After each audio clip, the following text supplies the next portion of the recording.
Well, Kesih, thank you very much for coming along to the International Chemical and Product Tanker Conference 2025 here at the Millennium Hotel. It's always very interesting to hear from what's happening on the port side and your views of what the people are doing on the tanker side. So before you answer that question, could you give your name, job title, and which company or port, I should say, you represent? Yes, thank you, Craig, and happy to be here. So my name is Kesih. I'm the Senior Business Manager, Bulk Cargo and Shipping. It's a very long title, but I'm commercially responsible for the relations with all the owners, ship owners, and charterers in dry and liquid bulk in the Port of Rotterdam. Okay.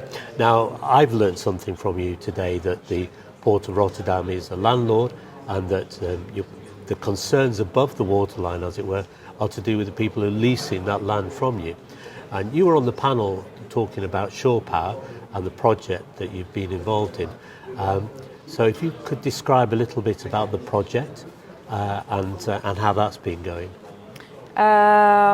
The shore power project, it's becoming mandatory in 2030 for certain types of vessels. So we are working on that with several terminals and ship owners.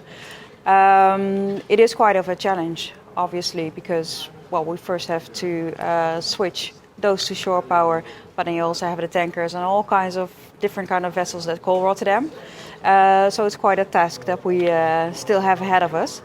I think one of the other issues is the challenges that we have is the grid and the capacity on the grid, which also makes it that we have a lot of discussion not only with the terminals and with the ship owners, but also with the community, with the nets. So quite some discussions we're having. Also, we're in the working groups about all the standards. We've learned from these sessions that there on the tanker side is quite some discussion still about that one, but we try to keep ourselves involved in all these new developments. Okay, so on the tanker side, the audience were firing in questions to you. Yeah. So I think it's only fair I ask if there's anything that tanker owners can do to support the process. What would you like to see from their side? Well, as I mentioned, I think we all did on the panel, we should start doing things. And I know there's already being done quite a lot, but now we have to make it more visible altogether. And I think it will also be good if ship owners have these kind of developments also talk to us. Because I know that there are quite some challenges to overcome, and they talk to the terminals, etc. But make us also part of the whole process. I mean, we could be of assistance as well, at least bring together all the different stakeholders at the table. Okay, well, you heard it here. Please come and speak to the people that you need to speak to. Thank you very much.